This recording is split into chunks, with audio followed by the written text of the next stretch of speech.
অনেকদিন থেকে বগুড়া যাওয়ার প্ল্যান করছিলাম, কিন্তু কোনো এক কারণে বগুড়া যাওয়াই হচ্ছিল না। হুট করে আমার ছোট খালামণি এসে বলল, চল এখন ফ্রি আছি যেহেতু বগুড়া থেকে ঘুরে আসা যাক। তো আমি তো সেই খুশি, কারণ আমি অনেকদিন থেকে যেতে চাচ্ছিলাম, কিন্তু আমার ছোট খালামণির ব্যস্ততার কারণে যাওয়া হচ্ছিল না। তো আমরা বগুড়া যাচ্ছি ট্রেনে করে, কারণ আমি বাস জার্নি একদমই করতে পারি না। আর আজকে দুপুর 12টার দিক ছিল আমাদের ট্রেন, তাই আমরা বেরিয়ে পড়েছি স্টেশনের উদ্দেশ্যে। না জানি ট্রেন আমাদের জন্য অপেক্ষা করে আছে। যাই হোক, ট্রেন কারোর জন্য অপেক্ষা করে না, আমরাই ট্রেনের জন্য অপেক্ষা করি। এই তো ঠাকুরগাঁয়ের সুন্দর রাস্তাগুলো দেখতে দেখতে চলে যাচ্ছে রেলওয়ে স্টেশনে। তো এই প্রথম আমি বগুড়ায় যাচ্ছি, এবারই ফার্স্ট। এর আগে আমি কখনোই যাইনি। আর বগুড়ায় আমি যাচ্ছিলাম আমার সেজো খালামণির বাসায়, আর আমার পাশে আমার বোন বসে আছে, আমি তাদের বাসায় যাচ্ছি, কারণ সে আমাদের এখানে কয়দিন আগে এসেছিল ঘুরতে, তাকে রাখতেই মূলত যাচ্ছি। তো ঠাকুরগাঁয়ে এই সুন্দর রাস্তাগুলো উপভোগ করতে করতে আমরা চলে এসেছি স্টেশনে এসে দেখি ট্রেন মামা এখন পর্যন্ত আসে নাই। তো ট্রেন মামা যখন জানতে পারলো আমি তার স্টেশনে এসে অপেক্ষা করছি, তখন সে চট করে চলে এসেছে আমাকে নেওয়ার জন্য। যাই হোক, মজা করলাম। আর এই তো একটু পরে ট্রেন ছেড়ে দেয়। আর আজকে ট্রেন জার্নিটা অনেক সুন্দর ছিল, লাস্ট পর্যন্ত দেখতে থাকুন তাহলে বুঝতে পারবেন।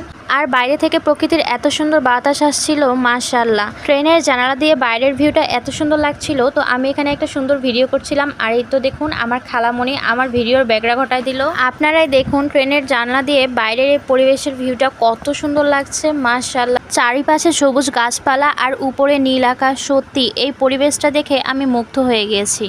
আসলে আমাদের বাংলাদেশটা কত সুন্দর, তাই না? আমি আর আমার বোন তো অনেক বকবক করতেছিলাম, আর এই বকবক করতে করতে আমাদের ক্ষুধা পেয়ে যায়, তাই আমরা দুজনে দুটো পপকর্ন নিয়ে নিই। আর পপকর্নটা খেতে অনেক মজা ছিল।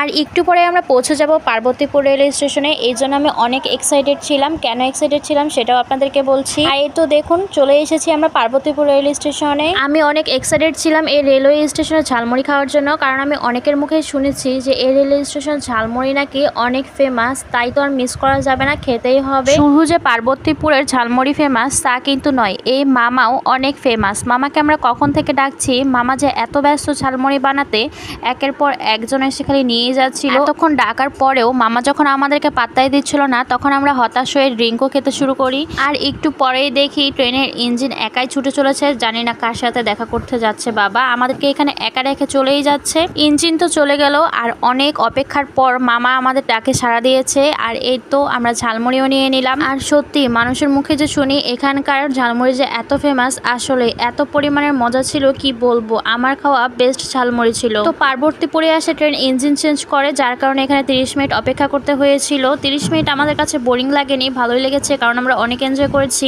এই ট্রেনটা যেহেতু ডাইরেক্ট বগুড়াতে যায় না, তাই আমাদেরকে সান্তাহারি নামতে হলো। আর 1 ঘন্টা পর এখান থেকে আমরা বগুড়া ট্রেন ধরবো। যেহেতু আমাদের কাছে 1 ঘন্টা আছে, তাই আমরা চারিপাশটা একটু ঘুরে দেখছিলাম।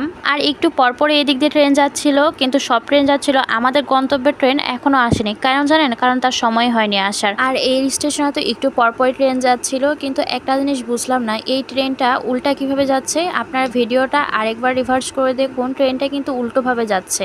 এখানে একটা অবাক করা কাণ্ড হলো, এত বড় রেলওয়ে স্টেশন, আশেপাশে অনেক দোকান রয়েছে, বড় বড় দোকানও রয়েছে, ফ্রিজও রয়েছে, কিন্তু কোনো দোকানে একটা আইসক্রিমও আমরা পাইনি।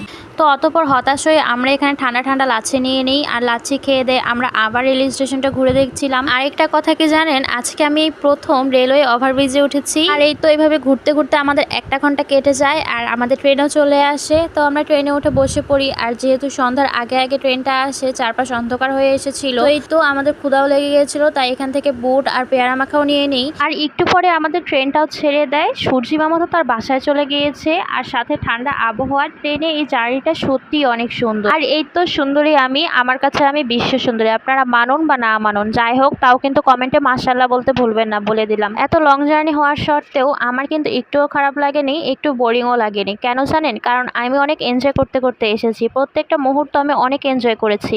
আজকে তো আমি আপনাদের সাথে ঠাকুরগাঁও টু বগুড়ার এই জার্নিটা শেয়ার করলাম। এখন তো কয়েকদিন আমি বগুড়াতেই রয়েছি, আর বগুড়া শহরে কোথায় কোথায় ঘুরতে যাব সেই সব ভিডিও আমি আপনাদের সাথে শেয়ার করব। আমার দুটো পেজ রয়েছে, একটা ইফতিসাম সিনথিয়া আর একটা সিম্পলি সিনথিয়া, এই দুটো পেজে আমি ভিডিও শেয়ার করি।